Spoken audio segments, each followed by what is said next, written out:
আপনি কি জানেন বিশ্বের সবচেয়ে বেশি মুসলিম কোন 10টি দেশে বাস করে? 1 নম্বর দেশটি জানলে আপনি অবাক হয়ে যাবেন। 10 নম্বরে রয়েছে আলজেরিয়া। আলজেরিয়াতে বসবাসরত মুসলিম জনসংখ্যার পরিমাণ প্রায় 4,63,00,000। 9 নম্বরে রয়েছে চীন। চীনে বসবাসরত মুসলিম জনসংখ্যার পরিমাণ প্রায় 5 কোটি। 8 নম্বরে রয়েছে তুরস্ক। তুরস্কে বসবাসরত মুসলিম জনসংখ্যার পরিমাণ প্রায় 8,45,00,000। 7 নম্বরে রয়েছে ইরান। ইরানে বসবাসরত মুসলিম জনসংখ্যার পরিমাণ প্রায় 9,13,00,000।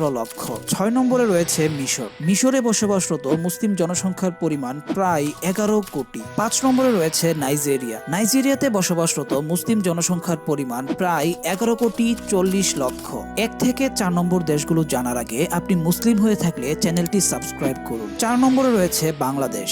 বাংলাদেশে বসবাসরত মুসলিম জনসংখ্যার পরিমাণ প্রায় 17 কোটি। 3 নম্বরে রয়েছে ভারত। ভারতে বসবাসরত মুসলিম জনসংখ্যার পরিমাণ প্রায় 21,40,00,000।